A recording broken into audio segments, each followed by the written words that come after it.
ways. And today we're going to talk about networking as a probate expert. So number one, where do you network as a probate expert? Once you've created the plan, once you've created the branding, once you've made your name, or you have a website, or you have a catchphrase, or whatever you have, you want to go out and do some lead generation. So number one place to go, I found, was local real estate investment clubs, or local meetups, or local Eventbrites where people get together to talk about real estate.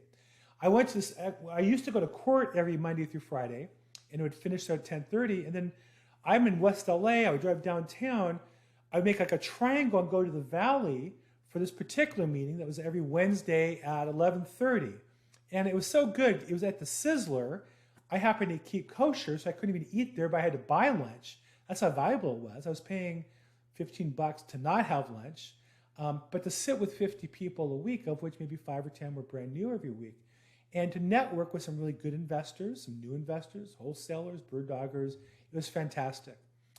And the key there was every week there were probably 5 or 6 other realtors there. And everyone would introduce themselves. Well, I'm a realtor. I specialize in buyers, sellers, short sales, foreclosures, this, that, commercial, industrial. And people would just glaze over and not remember anything. But whenever I was there, I was the LAProbate expert. I go to court every single day. I'm looking for deals for investors like you. Or if you have probate leads that have some problems, come to me. I'll see if I can help you. And I want to tell you, the first year I went to that networking group, I grossed about $50,000 of GCI, and I've made that or more from that group ever since. And in fact, I haven't been there for a year and a half because of COVID. So it was that one group, one Wednesday, 11:30, and I will say I had to drive there, half hour. I had to drive home, maybe another half hour. I was there for an hour and a half. So it was about 2.5 hour investment time on a weekly basis. But phenomenal value I found for my time spent. So local real estate investment groups, I also go, personally, I don't like to work in the evenings. I work hard 8 to 5, really 7:30 to 6 typically. I don't like to go out at night. I'm tired physically. I want to get a good night's sleep. I want to be home with my family. But I found that certain events were so packed with people that if I could meet 40, 50 or more brand new people in a night, it was really worthwhile. And again, being a probate expert, I found people wanted to talk to me. And let me just back up and say, my experience when I introduced people as I'm a probate expert was like I was the prettiest girl at the ball.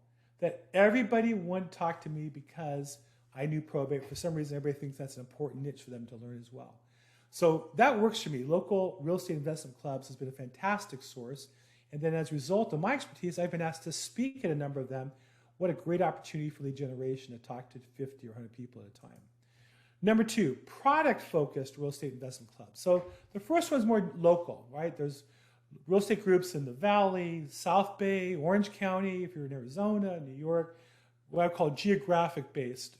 Second group would be product-based. There's groups that are national, but they're based on maybe commercial or multifamily or fix and flip or wholesale. And so these groups, again, they're working nationally. One of the advantages of EXP is we have contacts, we have team members nationally to help us. But again, while maybe not that many deals are probate, occasionally they come up with one, and I have networked at those groups and had people call me back saying, I know you're the probate expert. I've got this deal. It's a probate. It's in Florida, New York, Ohio. And I just reach out to a colleague there and network with them and help them in those areas. So product focused is another source of good networking. C would be real estate networks. Now, I'll be honest with you, I've not done this one much, but I have a good friend who does. NAREP, the Asian Real Estate Association, Women's Council, your local Association of Realtors or MLS. These are great opportunities either to speak at and give classes or to be in leadership so that you're in a position of leadership to network with people. Any place there's people who deal with real estate. You know, one of my great coaches, Joel Epstein, says, how do you get hit by a car? You stand in traffic. And so you want to stand in traffic by some of these organizations, and that's a way to do that. Let me just check real quick. Do I have any chats? No. Okay, no questions. And feel free anytime, if you're on the workplace, feel free to put a comment or question. And if you're on the Zoom as well, feel free to jump in with any questions. Okay, so places network, real estate network groups. D, online. And so I've searched Eventbrite, Meetup, and Facebook for groups. I join other groups. I create my own group in those places as well. But I would say a great place to network with people, find online groups that you participate online, find via online research, local groups you can go to as well to network. And Eventbrite, I think, is the best, and Meetup is the second best, and I would say Facebook as well. Kind of hit or miss, but I would definitely check it out.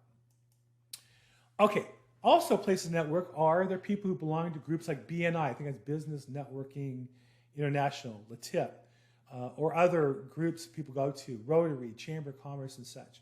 Again, rather than, and the tendency for realtors is to throw a huge net out there. I deal with all this kind of real estate. I think that's the biggest mistake we talked about on the first segment of this class, that when you're an expert, people assume you can handle the basic. We mistakenly, if you're a member at Lions Club or Rotary or one of those groups, we mistakenly believe that if we tell people we're an expert in probate, we're going to miss out on a standard sale. It's the opposite. When you're an expert in something, people assume you can handle the basic. And think about it like this. If you had a brother or cousin or best friend who was a world-renowned brain surgeon, might you ask their opinion on, let's say, for example, COVID, wearing a mask or not, or getting vaccine or not? Wouldn't you ask your friend or your cousin who is a renowned brain surgeon their opinion on it? Maybe you don't do exactly what they tell you to do, but certainly you respect them as an expert on that lower level topic of wearing masks or vaccines if they're a brain surgeon, right? And the same with real estate. When you're a probate expert, people assume you can list and sell houses. And I've had that question, hey, Bill, I know my house isn't a probate, but can you sell it? Yeah, I can. And I just got to tell you, I don't even have a listing presentation. I used to feel embarrassed by it, but my listing presentations are usually not much more than that. Hey, I have a house. It's not probate. Can you sell it? Yeah, I'd be glad to. I sell 30 houses a year. I'm sure I can sell yours. That's about all it takes. So again, business networking is another opportunity, I think, to stretch out a little bit and to do business with people. But again, you want to mention you're an expert. There usually are other realtors. And that's another niche, which is some groups will only allow in one realtor. But if you're the probate expert, you also can service that realtor. Also, you can recruit them or attract them. So it becomes an opportunity to get in the doors.